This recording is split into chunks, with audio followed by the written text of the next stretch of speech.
Mga Zay, lalabas tayo. Samahan niyo ako. Lumabas, magagala-gala tayo dahil beautiful day, napakainit today. So, gusto kong lumabas ngayon kahit mainit. Tapos, magchichikadora tayo mga Zay dahil may chichika ako sa inyo dahil kasi yung neighbors namin dito mga Zay, kung gusto nyo ang chismis ulit Zay, maglabay muna tayo ng basura Zay, tapos magchismisan tayo dahil paglabas ko dahil magchismis tayo dahil yung neighbors ko mga Zay dito kaya nag-invite na naman sila ng ano get together mga Zay, magchichismis lang tayo mga Zay, total naman hindi naman yan sila nakakaintindi kung ano mga pinagsasabi ko dito no, so chichismis natin sila mga Zay, nag-invite na naman sila Day, mag-get together daw Day, chikadura pa ako doon sa mama ng kaibigan ng anak ko Day, pero mga Zay, ang totoo niyan Day, mga plastic yan sila mga Zay, dahil isang beses mga Zay, nag-try na talaga ako nag-join sa kanila Zay, dahil never get together daw Day, so tapos Zay, nag-effort pa ako, nagluto pa ako ng pagkain, nagluto ako ng lumpia na pinaka masarap na lumpia na niluto ko mga Zay, tapos sila nagdala lang ng ready-made doon sa baba mga Zay, tapos dala ng mga soft drinks or kahit ano-ano pa dyan, mga binili lang nila Day. Ako Day, niluto, binigyan ko ng effort yung mga pagkain ko Day, dahil ayoko yung binibili yung pagkain ko Day. Hindi ako maarte, bas prepare kung ako magluluto, ako ang magluluto sa bahay mga Zay, dahil ay alam ko kung ano ang niluluto ko at ano ang laman ng pagkain ko. At saka especially kapag mga bata, syempre Day, medyo maingat din tayo Zay sa mga pagkain sa mga bata no, hindi lang natin pakainin ng basta-basta yung mga bata na mga walang kwenta no. So Zay, balik tayo doon sa nag-invite siya sa akin Day, pero hindi itong mother na ito, hindi itong dati na talagang naiba talaga yung feelings ko mga Zay, dahil nag-invite yan sila sa akin noon Day. 12 years. Tapos sinabihan pa naman yung pagkain ko Day nga daw Day, na-hurt lang talaga ako noong sinabi niya na yung pagkain is nakakataba daw. Tapos, siya ang nag-ubos lahat sa pagkain na dinala ko, Day. Walang ilang minuto, Day. Inubos lahat niya, Day. Pero hindi niya alam, Day. Nasa likuran niya ako, Day. Nagsabi-sabi siya na tataba daw siya, Day. Pero hinubos niya, Day. Ang tinuhak, Day. Inubos niya yung pagkain na dinala ko, Day. Hindi man lang tikim yung mga anak ko Day, dahil inubos niya, tapos nagsabi-sabi pa siya sa akin na daw, matataba daw siya. Inaba naman talaga siya, hindi naman siya payat no, hindi naman siya sexy. Sus, grabe talaga ang ko Day, na-hurt talaga ako noon Day, tapos umiyak lang talaga ako Day, dahil syempre ayoko rin magbitiw ng ibang salita no, ayoko din sa kanila. Years ko na panirahan dito mga Zay, ang dami-dami ko na ring experience mga Zay no, sa mga tao dito mga Zay, dahil yung mga tao dito mga Zay, especially dito sa lugar na tinitirhan namin ngayon Day, iba ang mga mindset nila mga Zay, iba ang mga utak nila mga Zay, tsaka feelings ko mga Zay, parang ayaw nila sa atin mga Zay. So pero wala naman akong paki sa kanila mga Zay no, ang sa akin lang mga Zay ba, kasi na-hurt talaga ako nung invite nila ako, tapos yung isang nanay doon mga Zay, ang arte-arte pa Day, ang sus Diyos ko mga Zay, ang laki-laki pa naman ng katawan niya Zay, tapos nagsabi pa siya sa akin Zay na hindi sa akin Zay, pero narinig ko talaga na sa behind ako sa kanya, sabi talaga niya Zay na tataba tayo nito Zay, mga ang pagkain nito matataba tayo dito, pero siya talaga ang nag-ubo sa dinala ko Zay, grabe ka plastic mga Zay. So doon talaga ako, tapos hindi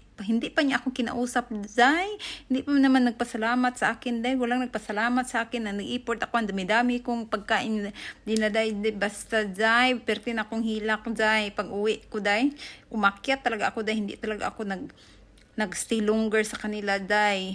Umakyat ako sa amin Day, at saka umiyak talaga ako ng iyak talaga ako Day, dahil medyo napahiya ako Day, at saka syempre walang kumausap sa akin Day, parang ayaw nila sa akin mga Day. So ngayon parang feeling ko, kung ayaw nila sa akin, di ayaw ko rin sa kanila no, pag nag-invite dire, oy ayoko na talaga no, mga plastic kayo, mga tinuhak kayo, magpaluto-lutuin nyo lang ako, tapos oy na talaga magluto-luto no, para pakain ko sa inyo, para ma-appreciate ako ninyo no, never na talaga no, ayoko na talaga. Parang feeling ko na parang ayaw nila sa mga katulad natin ba, especially dito lang talaga sa lugar na ito, na-feel ko talaga yan siya. Gusto ko dito is yung weather nila. Sinabi ko na talaga sa aking sarili na ayoko na talaga makipag-friendship sa kanila no, maging plastika na talaga ako sa kanila, dahil plastic man talaga sila sa totoo.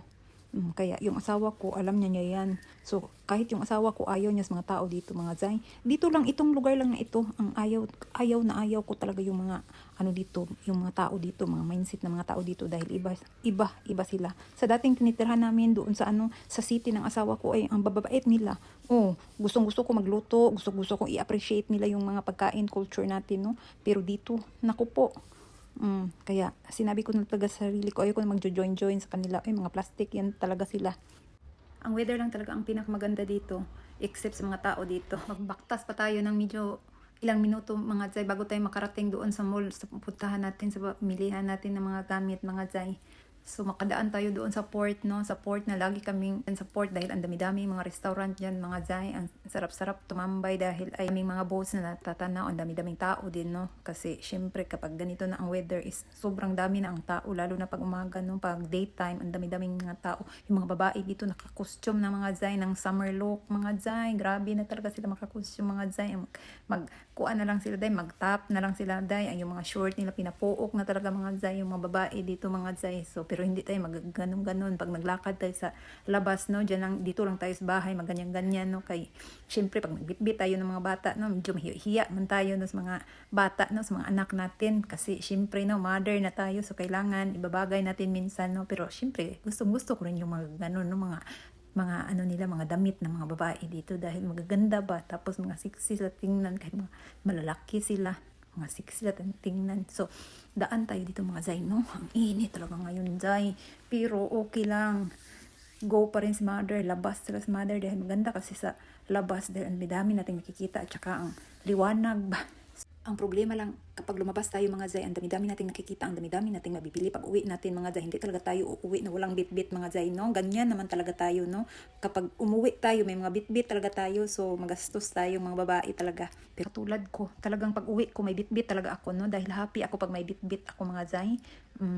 Pero yung asawa ko man is very supportive talaga kung anong mga gusto ko, Day, no? So, swerte na rin ako sa asawa ko dahil masyadong supportive, at saka nabibili talaga natin ang mga gusto natin kapag kunti lang yung mga anak natin, no? Dahil syempre kapag marami ang anak natin, hindi na tayo makabili ng mga gusto natin sa ating sarili dahil mapupunta doon sa mga bata. Kaya itong tindahan na ito, mga Zay, itong tindahan na ito, mga Zay, dito tayo makabili ng mga mumurahing mga gamit.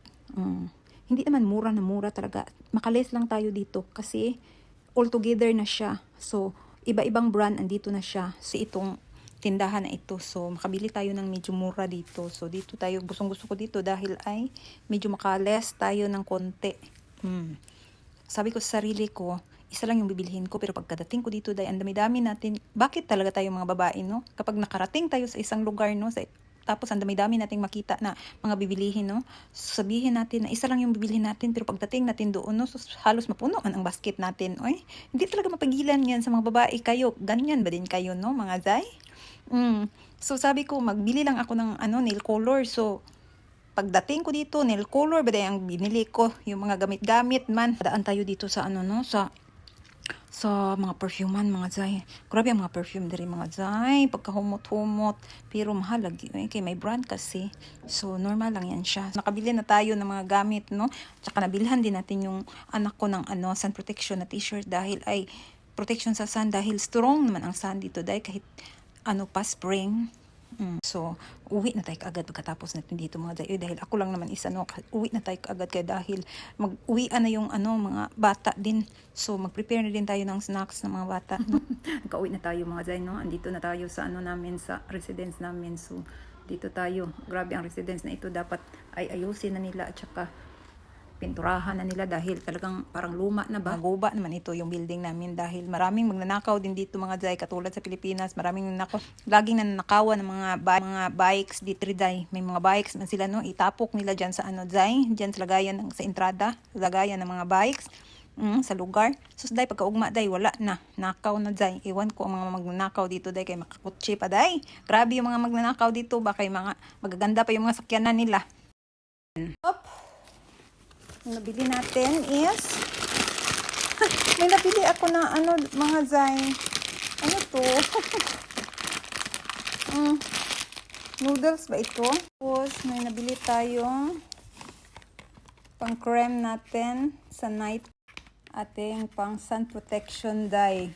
Pang paano ito? Pang pa puti ng mukha sa daytime. No, I mean, ito ay sun protection pa rin. Ang dalawa nito, no? Try natin kasi hindi pa ako nakatry nito. Curious. Bumili tayo ng sun protection sa aking anak kasi magsiswim daw siya. Ito ay